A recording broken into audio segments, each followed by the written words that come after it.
Hello and welcome to the Cork season preview for 2021, brought to you by orgaretro.com. If you want to get this jersey or the other Cork jersey that Michael Verney is wearing there, go to orgaretro.com and you get 15% off with the promo code OurGame. You were very insulting of Cork last season. Let's call a spade a spade. You said there's no chance of them winning a winter All-Ireland. But what about a summer All-Ireland? We're back to summer, we're back to firm ground and lovely fast hurling. I suppose there's more of a chance, but it still would have massive questions coming in, Shane. Like at the end of the day, like we don't know yet, but who's going to be number three and who's going to be number six? And if they don't tie down those two central berths at the centre of the defence, they're in big bother. Like I think Kieran Kingston has, I think he's done for his second season what he probably should have done for his first season. A bit of a call, obviously.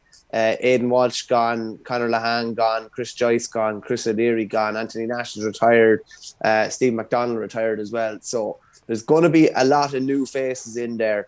But the key to it for me is, can they nail down a full back and can they nail down a centre back? And who like we're gonna learn probably next Saturday, next Sunday, who they're going to trial there. But there was at different stages last year, there was so many different lads playing at three, and there was so many different lads playing at six. You could have Robert Downey at three one day, and you could have him at six the next Colin day. Spillane is number three for me though all day. Like I think he's a brilliant defender. So assuming he's not injured, and obviously he's had a couple of injuries over the years, but if he's okay, he's my number three. But it'll probably be like a two-man full back line, and then another lad like, I don't know, maybe Sean O'Donoghue or somebody like that following the more roving attacker. But if you have Damien Cahalane, Owen Cadigan and Colin Spillane all fit, it's probably going to be two out of the three. Probably, yeah. To me, Colin Spillane is the linchpin of their defence. He's a massive player, be it a cornerback or be it a fullback. And as you said, the positions are somewhat interchangeable now. His fitness, he wasn't fit in 2019. They struggled. He was fit in 2020. They struggled too. But in fairness, when he was fit in 2018, he was massive. He's just so physical. He's one of the only Cork defenders, I would say, where if you're going through with a ball, you're probably going to be left in the middle of next week if he gets anywhere near you. And I just think there's a lot more physicality needed in that Cork defence. So it's going to be interesting to see who are 3 and 6. I'd imagine he has to be 3. 6 is a massive position as well. They've tried so many different people there. Chris Joyce, who's not on the panel, have been there. Mark Ellis, I don't think he's on the panel at the moment. He had been there a couple of years ago as well. Robert Downey has been tried there. It's going to be interesting to see. Maybe will they go? We talked about Bill Cooper potentially started playing at 6 before, and he plays that kind of a role in midfield anyway by dropping back. So it's going to be interesting. But unless they tie down 3 and 6, and unless it doesn't, like when teams go at their defence, it looks like they're going to get scores and a lot of scores from play. It doesn't look like they're going to get much physicality. Unless they up the ante big time there, they're going to struggle. But you would imagine that with the turnover of players in the winter, and there's a lot of people on their toes, there's a lot of people on edge, and that can be a good thing, and that can bring a good kind of edge to the camp. So but nailing down those two positions is key for me. Yeah, do you know, if Tim O'Mahony was centre back and there was a lot of hardy players around him, just physical lads, I think you could let someone with that level of hurling. He obviously has lovely hurling in him, but if it's going to be 6 backs where they're all dandy hurlers, you can't have a dandy centre back. Like somebody who can really show off their hurling works when you have dogs around them, and I think that's the problem. There's too many. Oh, what's a nice non-insulting way of putting it? But there's just not enough lads who will kill you for that jersey. And they're just going to let you hurl. And you know, Michael Breen goes and he scores. What did he score? 5 points from play and ends up being man of the match in that game. You know, too many Tipperary lads were able to saunter up. Now Tip only won the game by a point, but they should have been about 10 points clear at half time if they weren't shooting from ridiculous distances out. What do you make of the cull? The likes of Conor Lahan being gone, the likes of Aidan Walsh.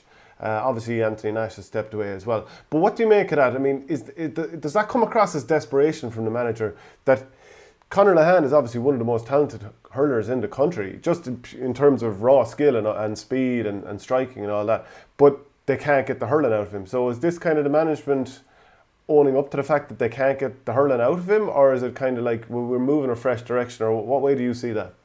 I think it's kind of moving in a fresh direction. You're looking at, like, for all the and this is no disrespect to any of the lads involved, but for all, the potential maybe an Aidan Walsh or a Conor Lahan or a Chris Joyce has, various managers were not able to get that out of them consistently in the Cork jersey. So, like, you can only probably look at that for a certain length of time, and then you just need to go in another direction. It's not as if Cork are short of hurlers. Cork have got loads of hurlers. We saw the club championship down there last year with the Glen and the Rockies. Like, there's some seriously good hurlers there. So it's probably time. A lot of those guys were in their late 20s. They'd been kind of knocking around there. There've been some good, there've been some bad, but the majority of the time it probably been in the middle. So I don't think it was a bad thing to go in a different direction.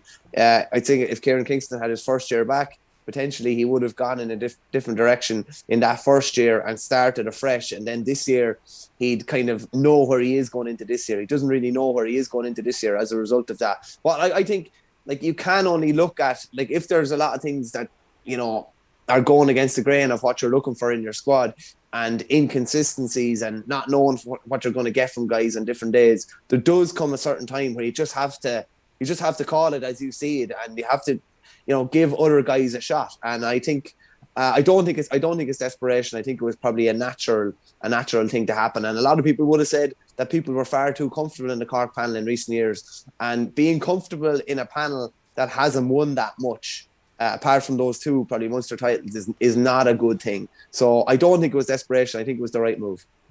Yeah, I don't know. I kind of wonder sometimes, like, surely you can get something out of Conor Lahan somewhere, or there's a place for him on the panel. But then again, a guy like that who has that talent level isn't going to be happy to sit on the bench, and maybe he probably would have had to have been an impact sub, even though he's still, as we're recording, only 28. He's 29 later in the summer 2021.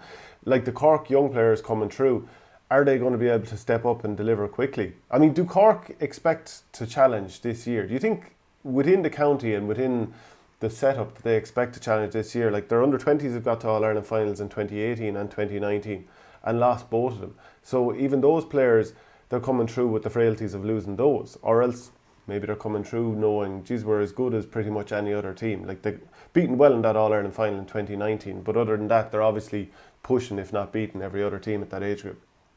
I think they always expect the challenge. I don't know whether that's, naivety or what. I do think they always expect the challenge. But they will not challenge for All-Ireland honours until, like, I remember watching the game against Waterford last year, and Tadhg de Bourke picked up a ball, I'd say it was on his own 13-yard line, and he literally ghosted out through 3 or 4, what you'd have to call, I think Cyril Farrell used to call them would-be challengers.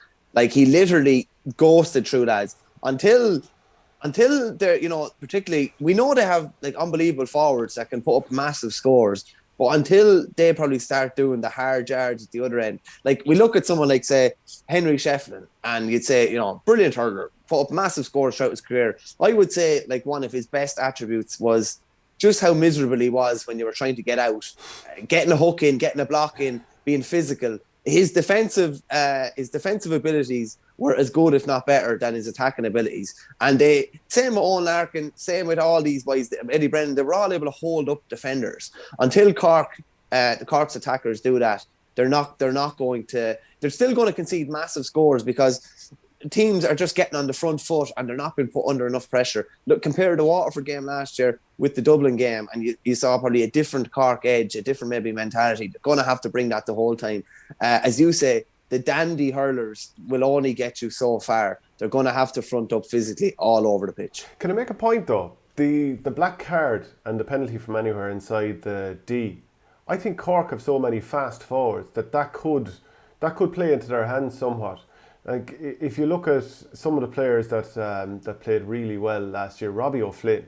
Now, he looks like a serious player, and his pace, that's going to lead to 2-on-1s trying to run it in. And I mean, obviously he'll score 3 or 4 points in a game if he's given much opportunity.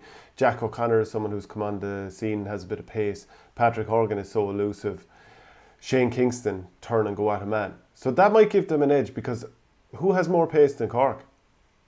They've loads of pace, Shane. Do they not take the handy option, tipping the ball over the bar a lot of the time too, though? Fair point. Yeah. You know what I mean? So I'm not so sure. If there's a bigger carrot there, maybe. But if that's not in your game, I remember chatting to Ben O'Connor last year, and he was literally pulling whatever hair he has left out at the idea of You lads could borrow taking some what of he yours. thought. Yeah, yeah. What he thought, lads taking handy points and lads getting their name on the scoreboard. Lads going for maybe the risky point rather than breaking the line. So it's going to be interesting to see. I understand what you're saying, and do have a lot of those kind of players that could break the line. But do they break the line enough? I'm not so sure. Yeah, look, I'm trying to search for a way that we can put Cork up there as a challenger this year, and who knows, maybe they will. Just a couple of things Going to to have a mention. new goalkeeper as well, Shane. Well, Going to have a new this, goalkeeper as well, which is going to be interesting because that does change, and they're not the only ones. A couple of teams are going to have probably new keepers this year. So they've had Anthony Nash back there basically since Donal Logue retired. They've no they've had their puck out strategies down to a T. Patrick Collins probably going to be the one that's going to slip in, but it is going to be it's going to be a big change as well. You know, all the restarts are going to be from someone different, and there's going to be. We saw with Éanna Murphy there with Galway last year. It worked. It worked a good bit of time, but when the pressure really came on, teams are probably going to go after a new face in the goal. So that's going to be interesting too. yeah, and just a couple of things to mention. Obviously, we're brought to you by orgaretro.com. If you want to get these Cork jerseys, go to orgaretro.com, put in the promo code OurGame and you get 15% off.